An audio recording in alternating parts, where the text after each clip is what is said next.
despite how challenging it was for me to experience being a child who was born from a parent who was addicted to crack cocaine, my grandmother demonstrated to me how we were to treat my mother.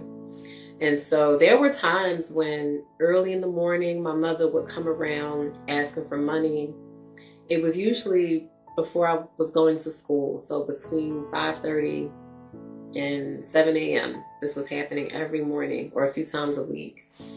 And I can only imagine the anxiety that it caused my grandmother to know that my mother would be coming. And she was very disruptive. It was usually really loud. You know, she would be banging on the door, screaming outside. And so I'm sure the neighbors always heard.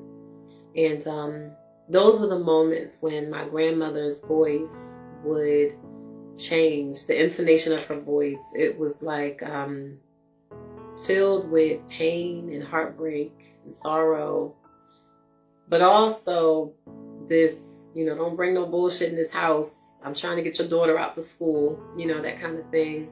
Trying to get your daughter and your son out to school. And I can always remember being upstairs in the room, getting dressed, just listening and feeling afraid, because I knew that I was probably going to run into my mom.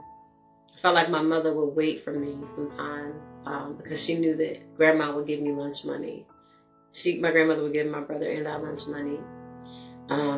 But I always just felt so sad because my grandmother was upset, and so I talk about this jovial woman who was so charismatic and caring and would literally give you the clothes off her back. And so my mother, I would perceive my mother through the lens of my family. And so, when it wasn't difficult, when my mother did come around and, she wasn't combative or she wasn't begging and she wasn't in an erratic state, we did bring her into the home. We did feed her. We bathed her. We made her feel safe. So I remember these baths. I called them sacred baths, and I wrote a poem about the baths. This is when we didn't know when's the last meal she had, or we could always tell by her behavior.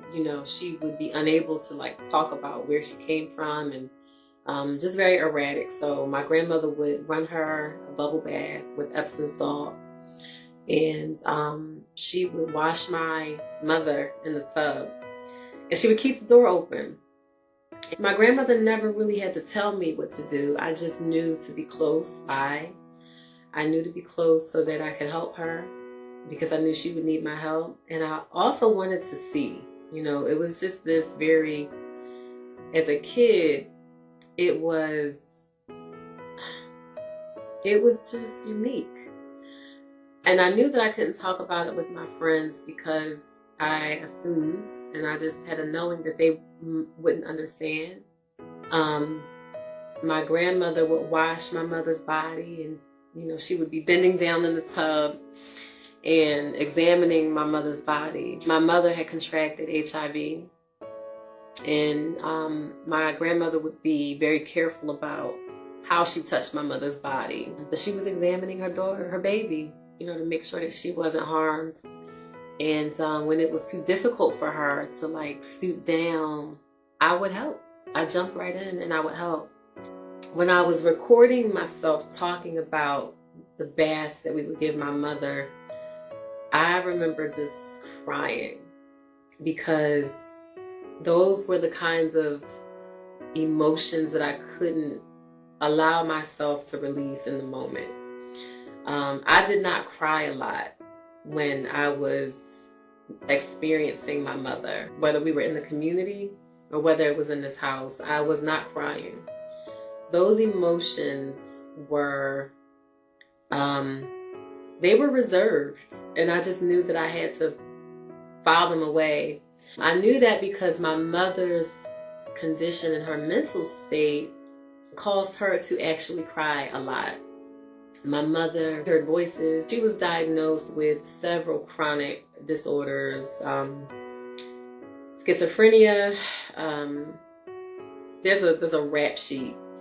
I can't even like grasp all the different ones. Dementia, schizophrenia, Tourette's, a lot of different cognitive challenges. And so she would cry a lot, and she would laugh while crying.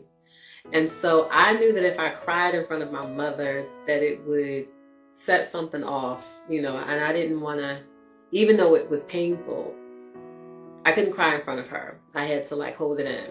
The earliest memories that I have of my mother, we were living in Mount Airy, Westlake Lane. Was it Westlake Lane or Mount Airy? Okay, we were living in Mount Airy in an apartment. And my brother, Brian, has many more memories of what it was like living with my mother. He remembers, so a lot of what I know is because of the stories he shared with me. I do remember being in an apartment and being a baby or a toddler, and I was trying to get my balance, and there was an ironing board, and there was an iron, and the iron was plugged in to the ironing board.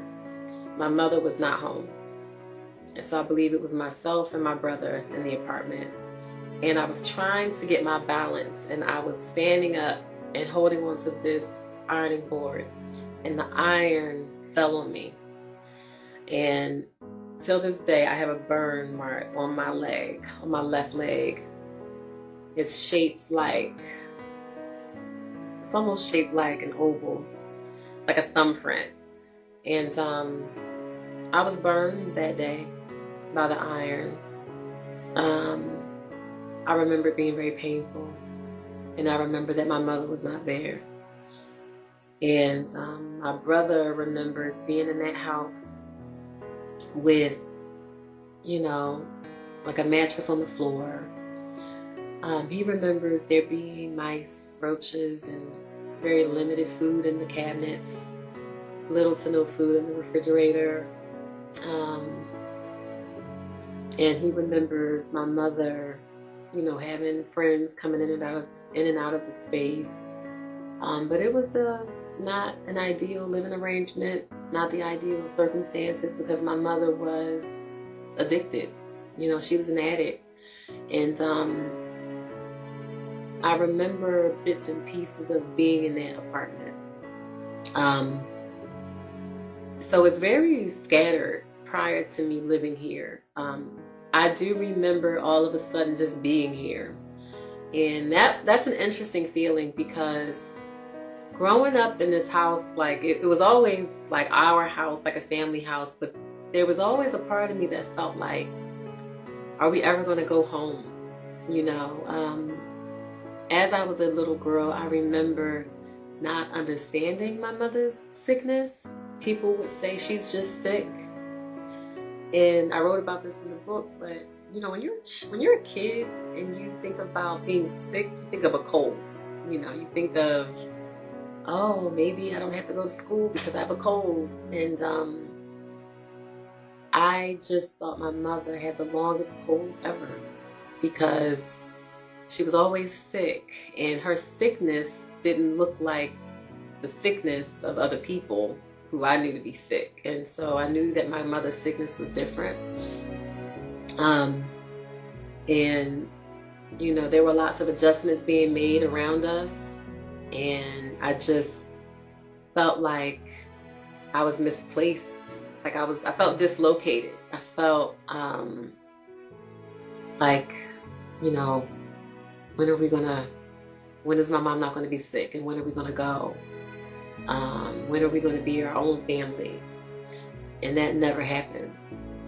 So, as a child, I just learned that this is home. This is it. I'm where I'm supposed to be. My grandmother is like my mom, grandmom. She's like my grandma mom. She became the mother. My aunts became more than aunts. And that's just what it was. That's what it was. There was not a lot of talking. People were not over explaining anything to me. They were operating in real time. And I just rolled with it. So when I was writing the book, there were a lot of tears. There were a lot of like these buried emotions that came to the surface. And this is good. This is healthy. And this is part of the process for me as I think about my healing journey and what it's been for me over the course of the last, I would say 4 years now. So I spent many years in therapy talking through some of the challenges that I had with my mother. And it prepared me to finally write the book. It prepared me to finally be able to have the language to tell the story. It's not easy, and it's not supposed to be easy. And so for me, it's really important for people like me to understand that if there are barriers to us healing our trauma and barriers to us forgiving our parents and barriers to us really understanding addiction, then we have to take action. And for me, I just lacked the understanding. I didn't know how to understand my mother's behavior. I resented my mother. And I never told anyone. It was like my secret. Even though I understood that she was sick, I understood that her addiction was a disease.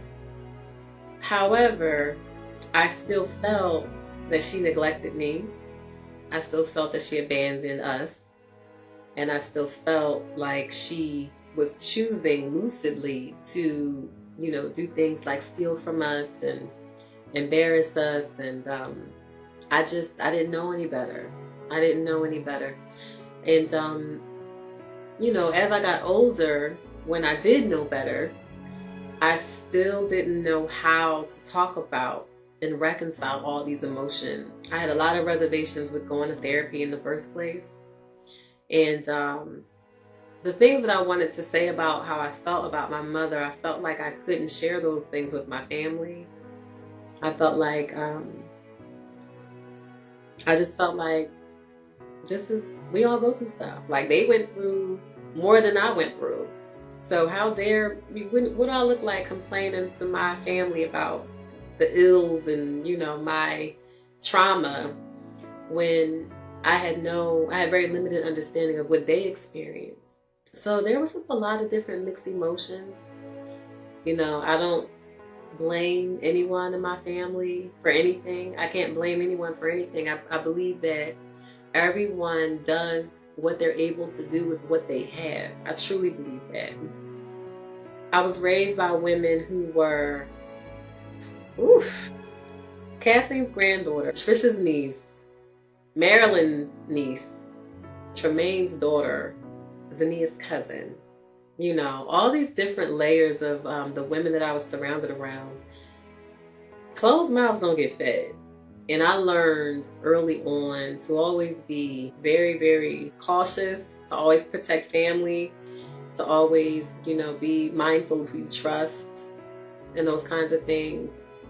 So when I was able to really heal and to center my mother in a way that really focused on what happened to her and how it happened, oh man, it lit a fire in me, because the knowledge gaps for me were knowledge gaps about my mother's cognition, medically, scientifically, and it was also the knowledge about the medical inaccuracies that fueled the myths that, really constructed these perceptions that we have of Black women. One of the most understudied topics in modern American history is the impact of the crack era on the Black family structure and how Black women were impacted, and so being able to tell this story for my mother and for myself and for children like me and for women like my mother is an honor. It is long overdue. We need to be able to heal. We don't need to go out and do a lot of research to tell our stories. We lived it. We know it. We were there. We saw it. And so I'm just really, really hoping that people will free themselves. I spent almost 40 years of my life holding on to things that didn't belong to me. I don't want anyone else to carry this. I want every one of us to lay it down, to give voice to it and to say the thing that we have been terrified of saying. We can't allow feelings of shame, unworthiness, guilt. We can't let these low vibrational emotions prevent us from healing ourselves. And so this is the work that I believe is most important at this time, so that we can reclaim our own stories, not just for ourselves, but for our children and our grandchildren, so we can rewrite the history and reclaim the narrative and reclaim our truths.